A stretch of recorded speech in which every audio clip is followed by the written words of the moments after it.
Aliyah Parshas Toldos. Today is Rosh Chodesh, day 1 of the month of Kislev, and November 21st.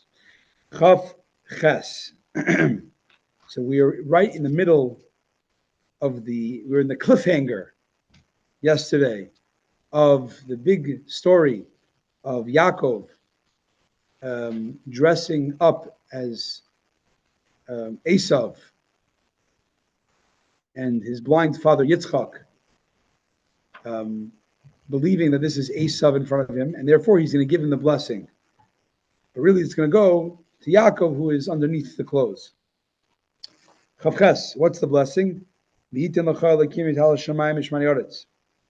Hashem give you from the dew of the heavens and from the fat of the land, and an abundance of grain and wine. Rashi, Chavches,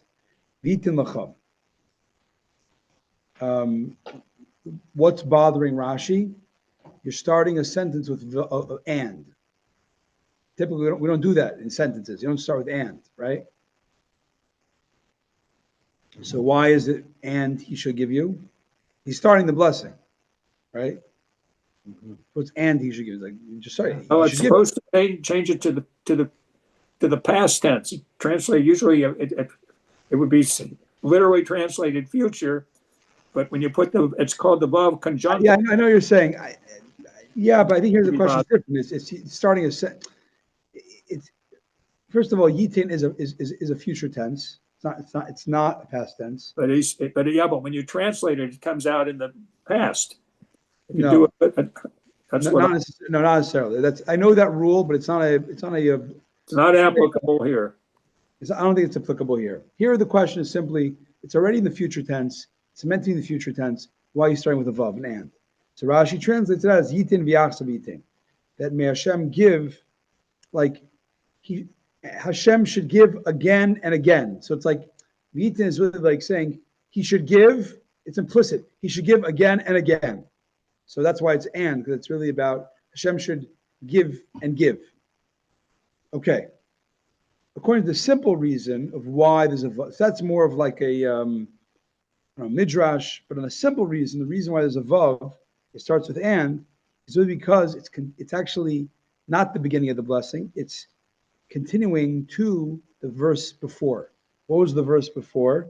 He said, see, my son scent like the fragrance of a field which Hashem has blessed. In other words, he was the noting that my son smells like the field of the Garden of Eden. That's Esav. That's Esav. Esav's not here now. Yeah, but he says, no, this is the blessing for Yaakov. Right, right now Esav was given before Esav came back. Right now he's given to Yaakov, who doesn't realize. But he's talking about Esav. Okay, I'm not sure what you're adding here. We're saying the same thing. Okay. My son sent, which the Holy One, blessed be He, has given him, is like the fragrance of a field. So that's more a blessing about, I guess, something down here. And Hashem should give you blessings from the dew of the heavens. Here's what I'm adding. It's in his mind to bless the Esav. If his intent, his kavana is Esav, right. How is it going to go to Yaakov? That I don't understand. But that's what's happening. I mean, you're not understanding, but that's what's happening, right? He's meaning to give to Esav. Yeah, exactly. And Yaakov, Yitzchak admits it right away when Esav comes back. I don't have an answer. Okay, let's go on. Let's continue on. Mitala Shemayim, he should give from the dew of the heavens. So Rashi says, literally, you should have lots of dew. That the dew should be should affect a lot of growth. I mean, that your land should produce abundance. Dew comes always, but it should be very effective dew.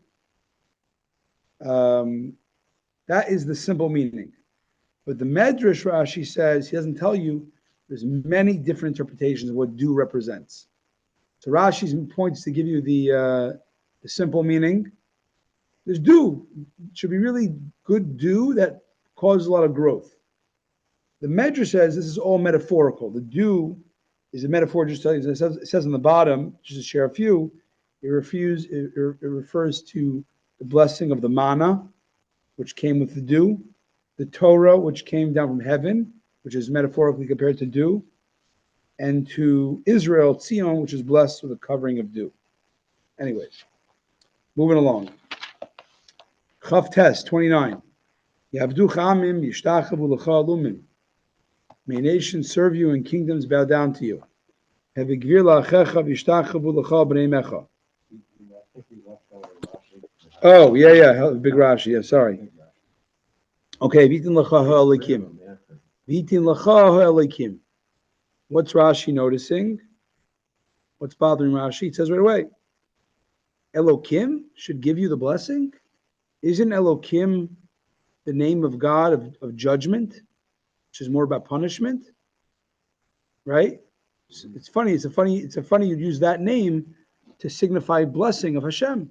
But it's not Elokim, it's Ha Elokim. That's I don't know what that means. Oh, I'm not that smart. I just know that Hey in front of it. It's obvious though. What's obvious? It's changing the meaning of Elokim to a distinctive level of God. Ha Elokim, it changes the gematria profoundly. It makes it a multiple of 13 and a multiple of 7. That's important. I still don't know what it means. I just know there's a Hey there. You're just saying it that means Hey is significant, and it's used.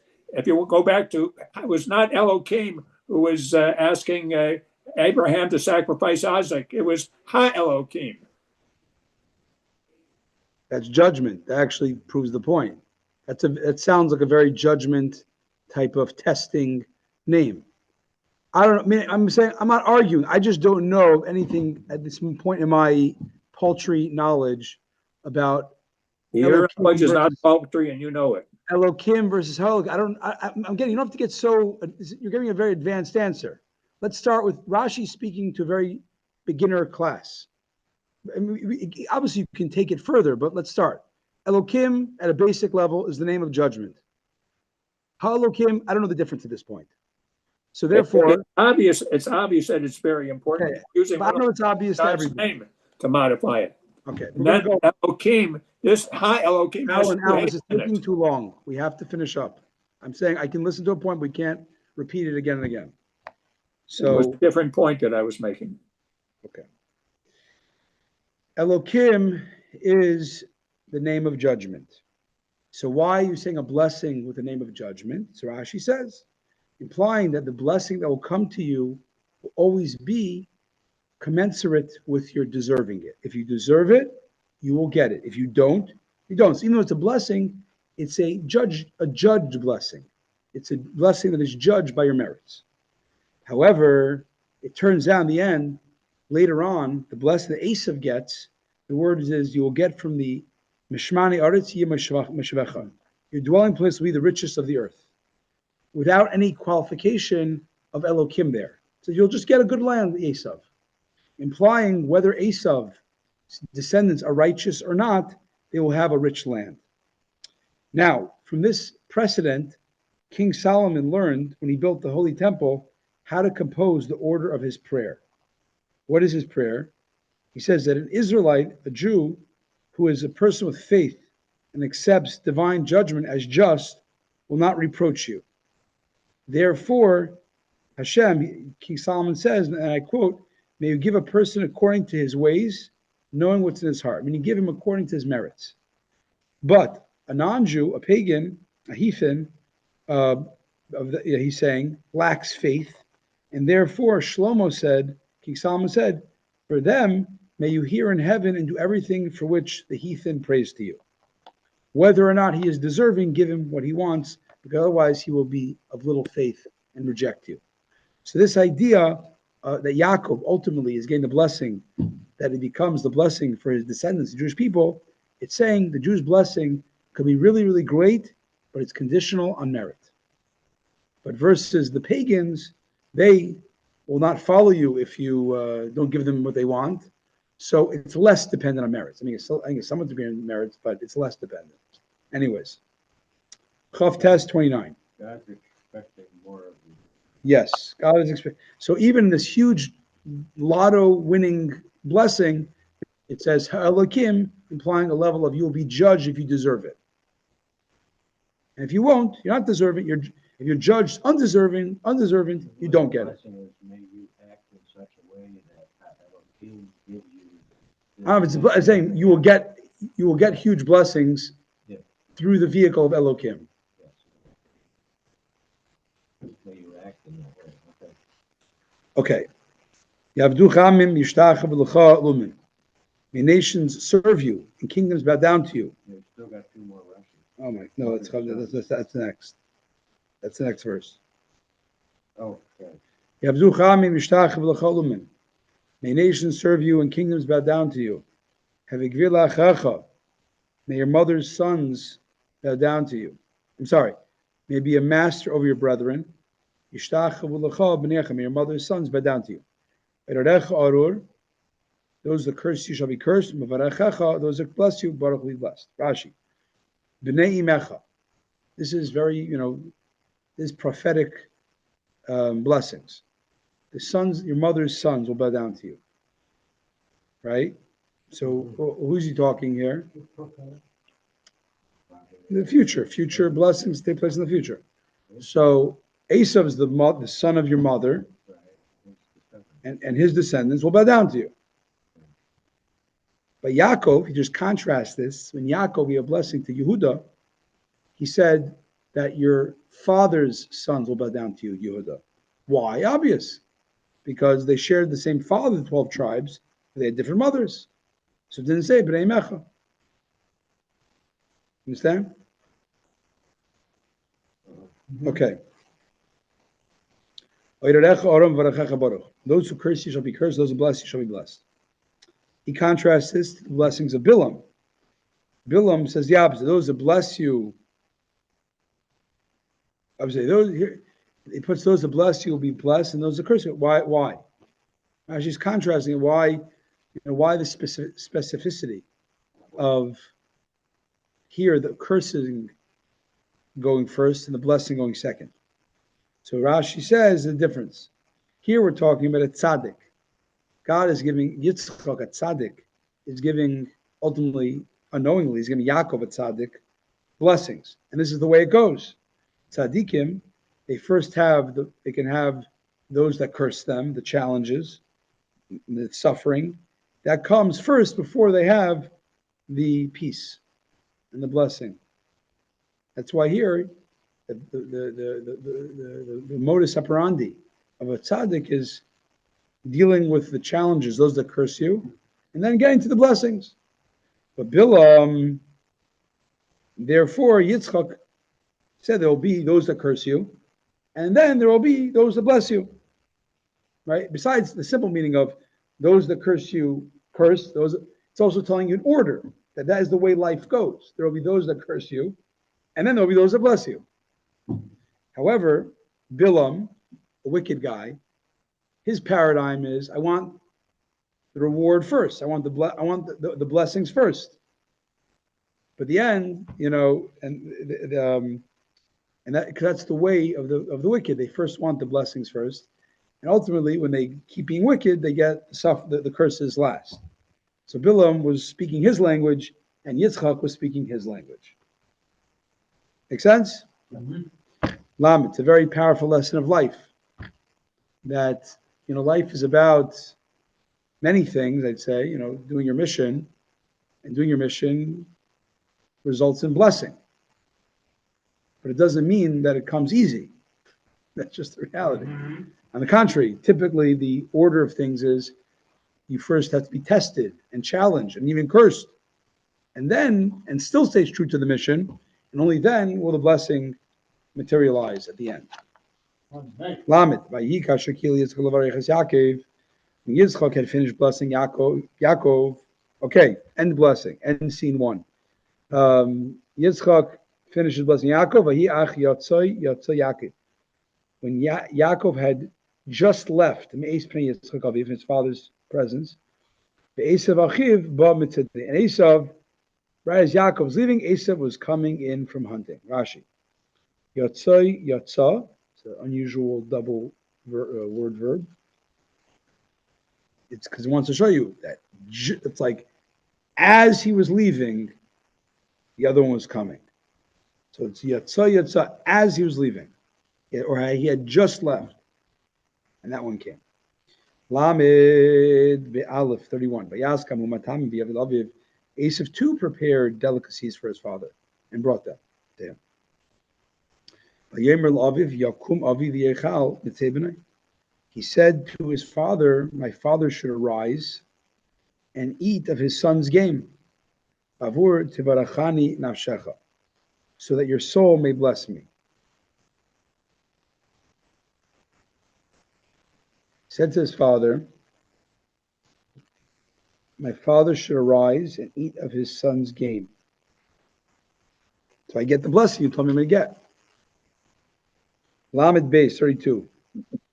Vayemerli Yitzchak aviv mi atos. Yitzchak said to him, "Who are you?" Vayemer, he said, "Ani bencha b'chach Esav. I am your son, your eldest Esav." Lamed Gimel 33. Vayechra Yitzchak charada gedel ad moed. So Yitzchak was very terrified. It says literally he was very I don't know why they say bewildered. He was very terrified. Literally means terrified. But we'll see Rashi means different. This translates different. Vayemer, and Yitzchak said, "Mi efay hu hatzad tzayid." If you're Esav, then who then had just caught game for me? But Yavid, he brought it to me. And I ate mikol b'terem, from everything. B'terem tavi varacheu, before you came, and I actually blessed him. Gam baruch yeh.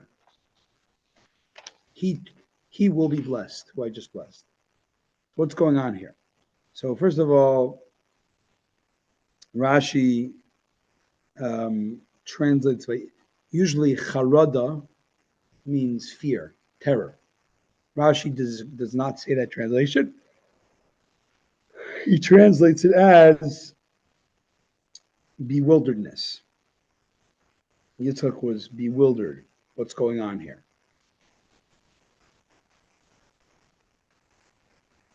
He's shaking. No, Rashi at this point, no, it's not what it means. Yeah, Yitzchak is saying. Rashi's saying not the typical way of shaking and trembling like we typically translate it. It means bewildered. However, he brings a second opinion from the Medrash that it does mean he was shaking and trembling. Why was he trembling? Ra Gehenim psuchad mitachta.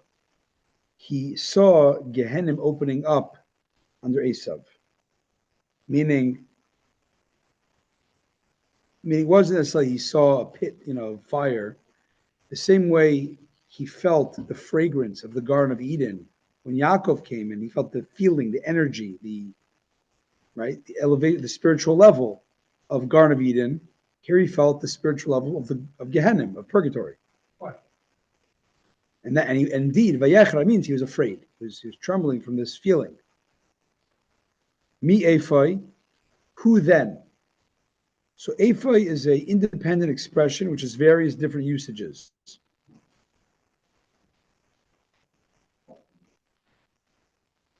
It can mean different things. Here it means then. Davarach, another explanation is Epho, means Ayepo. It's a contraction of the words who is there? Where here? In other words, mi hu be'efo hu atzad. Who was he and where here is the one who was he? Like who was that and where is he now?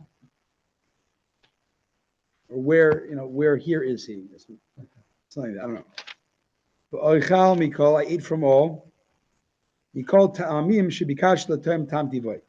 Any flavor that I desire to taste, I taste in that food. I ate from all. Any flavor I desire to taste, I taste in that food. Gam baruch yeh, he will still be blessed. Shalom Tomer, you should not say, Ulule Shirima Yaakov Laviv, the notes of brachis. If Yaakov had not deceived his father, he would not have received the blessings. Meaning, after Yitzchak is saying what just happened, nonetheless, may he be blessed, whoever that was. From here we see Yitzchak, before Yitzchak did it under mistaken impression, but now he ends off, even though I'm confused and it must have been somebody else, Gam Boruch Yeh, I'm confirming he keeps the blessings. Let's go on, Lamed 34. I think you have the thing I have to say. I have to say, Rabbi, that this is a very damaging statement that for it gives the anti-Semites a lot of ammunition. Yeah. For what it's worth, it's there. I mean, I'm not sure I even understand it properly, but I mean, look it up. Look it up in the red Chumash, the Talbur Chumash. There's a lot of commentary. There's different approaches. You got. There's no shortcuts. yeah, I know. Rashi here is not dealing with what the anti-Semites will take. He's saying the story as it is. That's the story. You want to say why the story? You have to look up, a little more homework. I just make the comment. I make a comment. I observe it from something that's I feel is probably true. Okay, Lamed Dalet. When Esav heard his father's words, what happened? He screamed a great scream and a very bitter cry. He said to his father, he said to his father, my father bless me as well.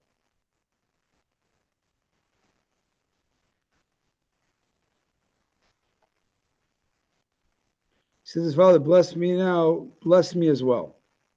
Lamed Hey. And he replied, Yitzchak to Esav, boy achicha b'mirma, your brother came b'mirma, they translate as astutely. More like cunning. Cunning is here. So they translate as right. Literally it means cunning, but the way they translate it, based on Rashi, is he came cleverly, astutely. And he took your blessing. Rashi translates it literally, it's cunningly, but he actually says it means more of a positive connotation.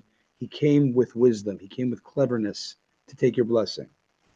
Applying. It's not the same word, like high-handedly. Haven't we seen that word before somewhere? And it's like come from on high or some. Marom is an abode. I don't know. I'm not sure. I see the similar sound, but it's a different word. Lamed Vav. Esav said, is this why he was named Yaakov? I guess like he was saying ironically, like, is this why it turns out his name is Yaakov? By Yakveni Zef Hamayim, he has ensnared me twice. Es b'chirasi lokach, he took my birthright. Now he took my blessing. I thought they were the same thing, Rabbi. I've been worried about this for a long time. Let's see Rashi. A lot of times the commentators are answering questions that good questions that we have. They also have those questions, But Yemran, he said, did you not reserve a blessing for me? After all is said and done, did you not reserve a blessing? So what's the nuance here? Rashi says, Hachi karashmai. Is this why he was named? So Hachi is not a statement; it's a rhetorical statement. Is this not why he was called Yaakov, the trickster? Because he tricked me twice.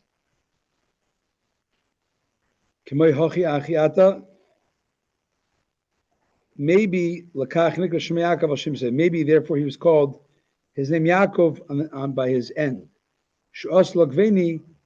That he was in the future, he was destined, meaning he wasn't called Yaakov as a baby because he was a trickster, but maybe it turns out it was very prophetic because he ended up tricking me twice.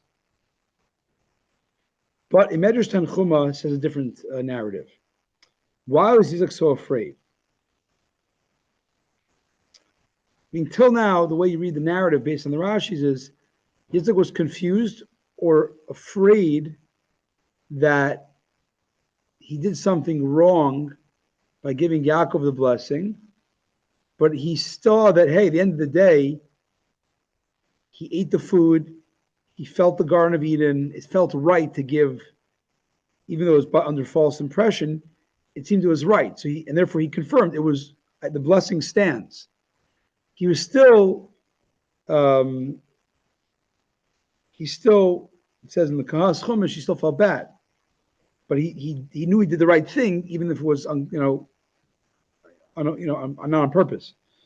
But now Tanchum is a different story. They said this. He said, maybe I did a sin that I blessed the younger one before the older one and differed from the order of lineage.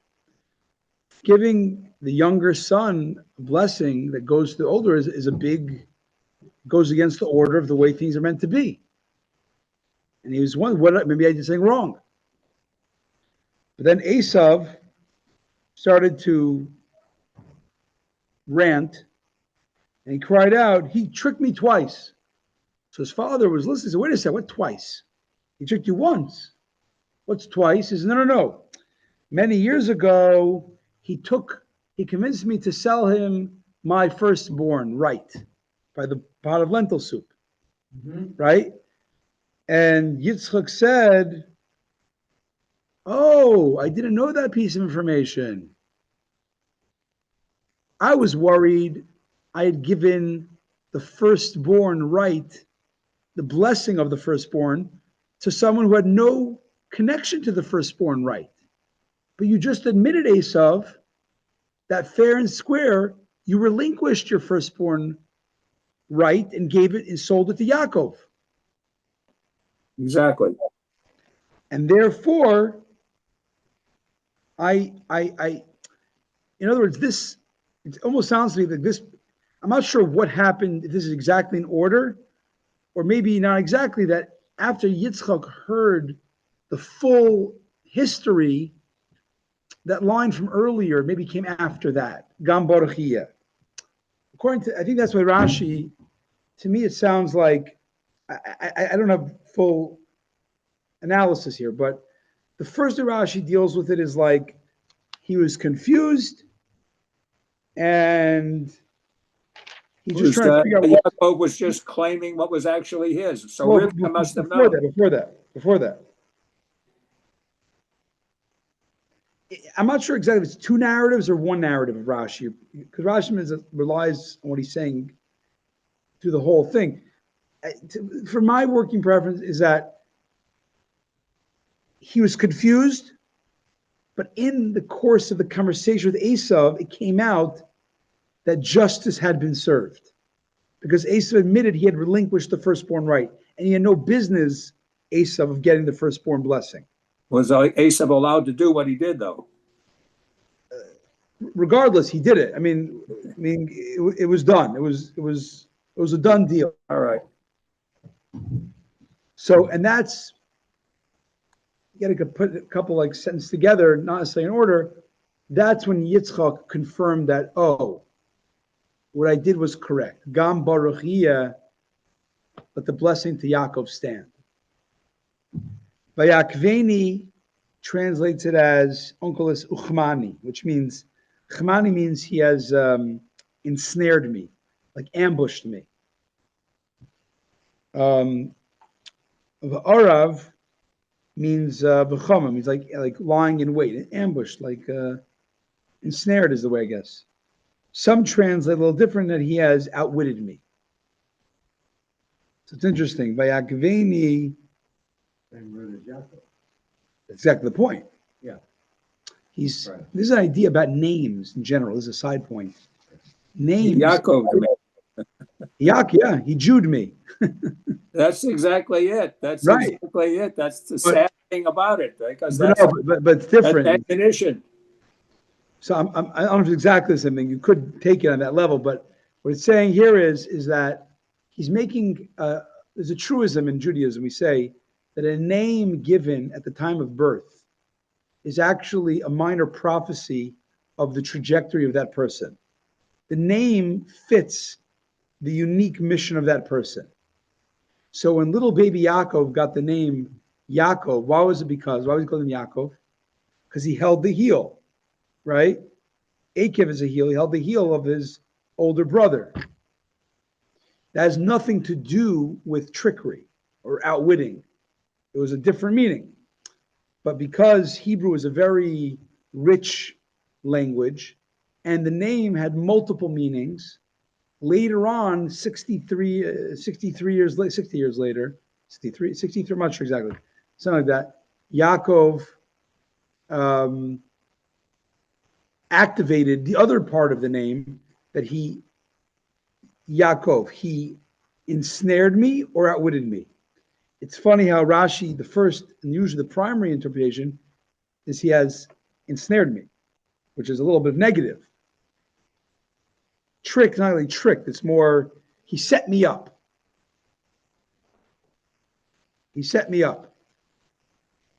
The second one's a little more positive. He outwitted me. That could be a positive thing, outwitting. Anyways, I forget. I'm not sure. Rivka, maybe. I'm not sure. To look it up. All right, Atzalta, so he ends up, after Esav is just resigning himself to this fate, he says, is there at least a secondary blessing you can have for me? Have you, Atzalta means, have you reserved, have you separated? It also shows that Esav is matured enough to realize the value of the blessing in the first place, that he shouldn't have sold it. Yeah, not sure. I have to think about that. I mean, the answer is yes, but I'm sure there's more to. All right, Lamed Zion, 37. So, Kasha. Yeah. So you know that a Kohen in Israel can't become a Kohen, right? Yeah. Can't sell it, can't do anything, right? Doesn't- Right. So the firstborn sell his birthright? I mean, typically, I don't know. It's a question. Can today, Even back then, is that a kosher thing? it's a good question. I don't know today. Then it happened. Right, Whether wrong, it or happened. not, is it right or wrong? Is it kosher? Apparently, it was kosher because There's nobody said anything about it? no, because it seems to be that it was meant to be. Yaakov was the right one, so the way that it seems like it was a good thing. Yeah. Yitzchak answered and replied to Esav, Hein gvir samti lach v'skol achav. I've already made your brother a master over you, and all his brethren, v'skol achav nasati lavadim. I've given all his brethren, I guess you and your descendants, as slaves to him, servants. The dagam v'sirish samachtiv. I supported him with my blessing, with grain and wine. So where, my son, shall I seek do this for you? Like, I don't know if I have anything left for you, Esav. Rashi. Hein Gvir. This blessing is the seventh of those which Yitzchak blessed Yaakov. The Gvir, you be a Gvir. But he placed it first. The reason for this was that he was, in fact, telling him, why is he, like, he's kind of recounting the blessings he gave Yaakov, but why did he say it out of order? Why did he say the idea of that he'll be a master over his brethren? That was like point number 7. The answer is because it answered Esav's question of, is there anything left for me? He's saying there's a law. Whatever a servant acquires, it goes to his master. He's considered an arm of his master. So if I give you a blessing, what's that going to do? You're a servant to Yaakov. It's just going to be ultimately attributed back to Yaakov. So there's nothing for you independently. Why is leather in plural? I don't know. Maybe his descendants. He says descendants. Where shall I seek what to do for you? Okay. Esav said to his father, you only have one blessing. Bless me as well, my father. Esav then burst out crying. He's saying in a is an interrogative prefix, as in, like rhetorically, is there only one? It sounds rhetorical, I guess. Okay. Like, is there only one? There's got to be another one. Lamed test 39. Vayan Yitzchak Vayemer Love. Yitzchak answered his father. Yitzchak's father answered him and said to him, Hinei Mishmani Aris Yim Meshavecha. Behold, from the fat of the earth shall be your dwelling place, Mital Shemayim Yol, where the dew falls from the heaven above. Rashi, where is the richest, and the richest, the fattiest land on earth should be your land? Where is that? Zu Italia Shel Yavan. This refers to Italy of Greece, of the Greek Empire. I'm not sure what part of Italy this is or part of Greece, but something like that. We say the Calabria region is from that area.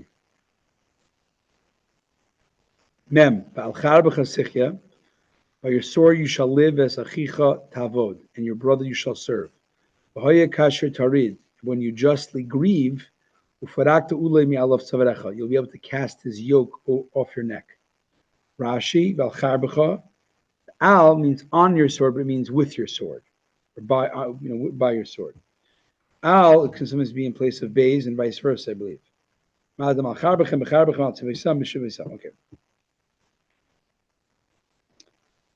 It will be when you are in pain, when you lament in pain. I mean, in other words, when you grieve. When the Jews cast off the yoke of Torah, God forbid, and then you have a reason to be upset that they get blessings, because they only get blessings, remember, on account of the morality. The Jews cast the yoke of Torah morality, then you have a complaint in court. They don't deserve the blessings because they always get commensurate with their morality. So then you can cast off his yoke, you get to rule Jacob and his children. Mem Aleph 41. But Yistem Esav es Yaakov al bracha sheberecha Yaviv. Esav harbored hatred for Yaakov on account of the blessings that his father blessed him. But Yem Esav Libai, Esav said in his heart, Yikru Yemei Evel Avi. He said in his heart, soon the days of my father's mourning will come. My father will die. But Araga es Yaakov Achi, I will kill Yaakov, my brother. Truth is, Yitzchak lived another 50 years. But he was hoping that maybe he'll die soon. He won't hurt his father by killing his brother in his life, but after he's dead. Was Yitzchak, was Yaakov, how old was Yaakov when he said, who lived another 50 years, Yitzchak or Yitzchak. Okay. The days of mourning for my father will soon come. Simply, I don't want to grieve my father now, but I'll do it when he's dead. The Medrash, though, has many interpretations about this. Mem Beis, Vayugod LaRivka as Tivi Esav b'nav HaGadol. Rivka was told that what Esav, her elder son, had said, Tishlach v'tikra li'Yaakov b'nav Katan. Who is listening that they would tell Rivka?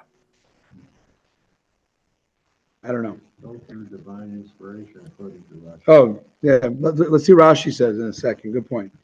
Tishlach v'tikra li'Yaakov b'nav Katan. So she sent a message to Yaakov, her son, younger son, she said to him, she said, your brother is consoling, he's consoling his loss of what you've done by intending to kill you. How'd she know this? It was all in Esav's heart. So it says, with divine inspiration, she was told Esav was thinking to himself. Exactly.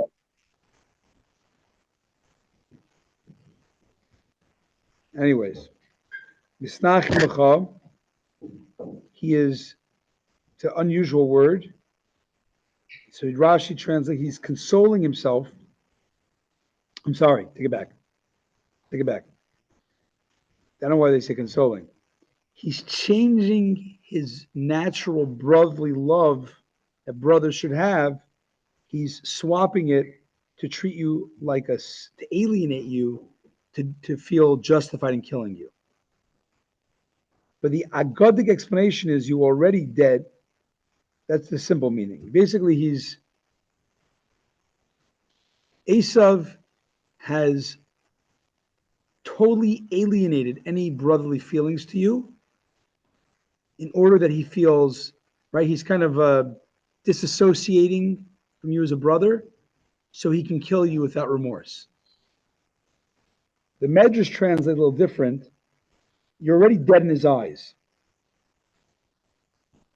Like he's disassociated with you and he's drunk, like he's already like gotten over any feelings he has for you. He's drunk the cup of consolations. Like your mind, it's a brother, you're dead to him. And he's drunk the quote unquote the cup of consolation. And he's ready to treat you like a stranger. According to the straightforward meaning, though, Rashi translates it, is about the way they translate consolation. He's consoling, he's trying to console his loss of blessings by plotting your death. Mem Gimel. Now my son, heed my voice.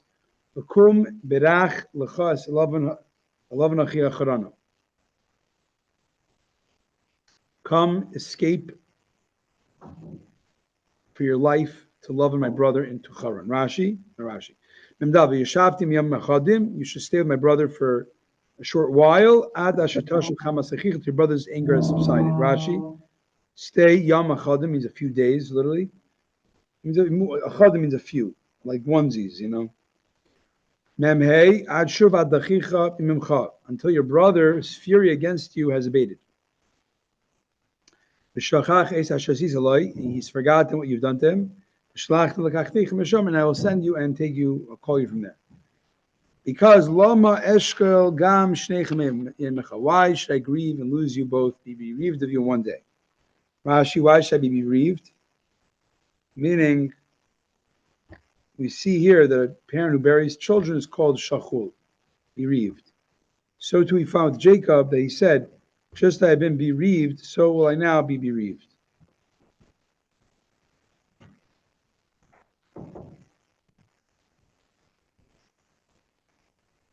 Yeah. Both of you, because if he attacks you and you kill him, then you're going to create an inter-family war, and his kids will fight and kill you back. He didn't have kids yet, though.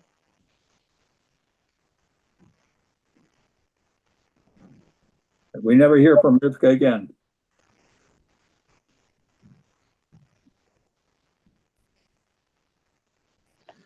Anyways, divine inspiration, she was actually prophesizing that the truth was they were buried in the same day. They didn't die, they would die, or actually they're buried in the same day. The Gemara talks about basically when Yaakov died and his casket was taken to Hebron, Esav came and tried to block the burial. I want the family plot for myself. So, long story short, he got into a fight, and one of Yaakov's grandchildren chopped his head off, and his head, and he died in the day, and they were buried in the same day. Esav. Who's buried on the same day? Esav and Yaakov were buried on the same day. Is that true? Yes. That's a medrash? Gemara. The head rolls in the cave. Yeah. Point is that it was all kind of unknowingly prophesized by their mother that why should I be bereaved of both of you in the same day? Turns out they were buried on the same day. Whatever. Memvava, Tomer Rivka. That would have been in the Torah, you know. That would have had to be in the Torah, you know. Memvav, Tomer Rivka Yitzchak. Rivka said to Yitzchak, Kasti v'chayai pnei b'nei ches. I'm fed up with my life because of the Chiti girls. Im lokeach Yaakov isha m'nos ches be'ekela. If Yaakov marries a local girl like these Chiti girls, her other daughters-in-law, remember? Then, lo molichaim, what is life worth to me? Rashi, Kasti b'chayai, I'm disgusted with my life. Basically, she gave a pretext for him to be sent away. I don't want daughters-in-law for Yaakov like my other, like Esav's wives. Perak Chavches, chapter 28, verse 1. V'yikra Rivka el Yaakov v'yivarech Esau. Yosef then called Yaakov and blessed him. V'yitzaveh v'yimalai. He commanded him and said to him, Lo sikach isha meres Canaan. You must not marry a Canaanite girl. And Lavan was Shem, and that's why she's sending Yaakov there. Yeah. Beis, kum lech Padan Aram. Go, rise, and go to Padan Aram. Besa Besuel Avi Amecha, the house of Besuel, your mother's father, my father, her father. Lekach lecha misham isha, take a wife, mibnei Lavan, from the daughters of Lavan, achi Amecha, the brothers of the brother of your mother. You can go marry your cousin, go get a cousin, marry a cousin. Beis, Padena with a hey at the end is like a lamed lipadan, two in the beginning. Besa Besuel, Besa hey at the end is like two, the house of Besuel. Every grammar rule, every word that you want to say to that noun, you can put a lam in the beginning or a hey at the end. Gimel, ve'el Shaddai yivarachescha, may, There must be a rule for choosing one over the other. yeah, I don't know. Kel Shakai, may the God Shakai bless you. V'yafrecha, make you fruitful. V'yarbecha, numerous. Yisa the Kalamim, it may become a congregation of tribes. Gimel, ve'el Shaddai, the God Shaddai, Mi Shaddai, meaning the one who is sufficient in his blessings,